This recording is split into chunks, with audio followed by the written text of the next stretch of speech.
Shalom sidang jemaat yang diberkati oleh Tuhan yang ada di rumah. Kembali lagi kita dalam renungan harian pada hari ini. Mari kita tetap semangat dalam mengikuti setiap renungan yang telah diupload oleh gereja. Saat ini sidang jemaat yang dikasih oleh Tuhan, mari kita mau memuji Tuhan. Kita naikkan pujian kita katakan sinar kemuliaan-Mu Bapa. Sinar kemuliaan-Mu Bapa memenuhi di sekelilingku. Ku rasakan hadirat-Mu, Kau tenggelamkan jiwaku. Ku ingin tetap diam bersama-Mu. Sinar kemuliaan-Mu Bapa memenuhi di sekelilingku. Ku rasakan hadirat-Mu, Kau tenggelamkan jiwaku. Ku ingin tetap diam bersama-Mu. Ku ingin tetap di sini menikmati bait-Mu. Ku ingin tetap di sini dan memandang indah wajah-Mu. Ku ingin tetap di sini menikmati bait-Mu. Ku ingin tetap di sini dan memandang indah wajah-Mu. Puji Tuhan. Saat ini kita mau mendengarkan renungan firman Tuhan. Mari kita kembali membuka Alkitab kita di dalam 1 Samuel pasal 4 ayat 12 sampai ayat yang ke-22. Saya akan membacakan bagi seluruh sidang jemaat Tuhan. Seorang dari suku Benyamin lari dari barisan pertempuran, dan pada hari itu juga ia sampai ke Silo dengan pakaian terkoyak-koyak dan dengan tanah di kepalanya. Ketika ia sampai, Eli sedang duduk di kursi di tepi jalan menunggu. Sebab hatinya berdebar-debar karena tabut Allah itu. Ketika orang itu masuk ke kota dan menceritakan kabar itu, berteriaklah seluruh kota itu. Ketika Eli mendengar bunyi teriakan itu, bertanyalah ia, keributan apakah itu? Lalu bersegeralah orang itu mendapatkan Eli dan memberitahukan kepadanya. Eli sudah 98 tahun umurnya dan matanya sudah bular, sehingga ia tidak dapat melihat lagi. Kata orang itu kepada Eli, aku datang dari medan pertempuran. Baru hari ini aku melarikan diri dari medan pertempuran. Kata Eli, bagaimana keadaannya anakku? Jawab pembawa kabar itu, orang Israel melarikan diri dari hadapan orang Filistin. Kekalahan yang besar telah diderita oleh rakyat. Lagi pula kedua anakmu, Hofni dan Pinehas, telah tewas dan tabut Allah sudah dirampas. Ketika disebutnya tabut Allah itu, jatuhlah Eli telentang dari kursi di sebelah pintu gerbang. Batang lehernya patah dan ia mati, sebab telah tua dan gemuk orangnya. 40 tahun lamanya ia memerintah sebagai hakim atas orang Israel. Adapun menantunya perempuan, istri Pinehas, sudah hamil tua. Ketika didengarnya kabar itu bahwa tabut Allah telah dirampas dan mertuanya laki-laki serta suaminya telah mati, duduklah ia berlutut lalu bersalin, sebab ia kedatangan sakit beranak. Ketika ia hampir mati, berkatalah perempuan-perempuan yang berdiri di dekatnya, janganlah takut, sebab engkau telah melahirkan seorang anak laki-laki. Tetapi ia tidak menjawab dan tidak memperhatikannya. Ia menamai anak itu Ikabod, katanya telah lenyap kemuliaan dari Israel, karena tabut Allah sudah dirampas dan karena mertuanya dan suaminya. Katanya telah lenyap kemuliaan dari Israel, sebab tabut Allah telah dirampas. Puji nama Tuhan, sidang jemaat yang diberkati oleh Tuhan. Pada kesempatan ini saya mau membagikan tema bagi kita semua, yaitu respon Eli terhadap tabut Allah yang dirampas. Shalom, salam sejahtera bagi seluruh sidang jemaat Tuhan yang diberkati oleh Tuhan. Sidang jemaat Tuhan, di hari sebelumnya di dalam 1 Samuel pasal 4 ayat 1 sampai ayat yang ke-11 berbicara tentang bagaimana peperangan orang Filistin melawan orang Israel, kemudian tabut Tuhan direbut oleh musuh.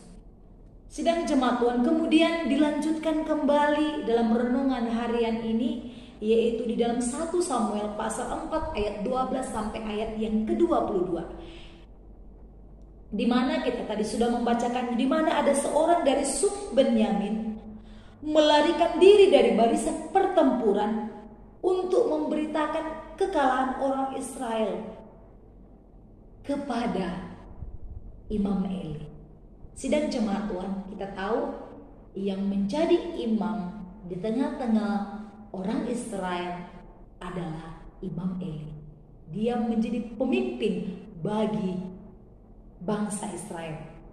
Namun sidang jemaat Tuhan, ketika Eli mendengar kabar dari pembawa berita tersebut, ada 3 berita yang disampaikan kepada Imam Eli. Kita boleh melihat dan kita tadi sudah membaca. Berita yang pertama yang boleh disampaikan oleh pembawa berita tersebut, yaitu dari salah satu suku Benyamin yang lari dari medan pertempuran. Yang pertama, berita yang pertama yang ia bawa, yang pertama yaitu bahwa orang Israel mengalami kekalahan melawan orang Filistin. Ketika Eli mendengar kabar ini, sidang jemaat Tuhan, Eli memiliki respon yang dia masih berusaha untuk tetap bertahan dan tetap kuat walaupun orang Israel mengalami kekalahan melawan orang Filistin.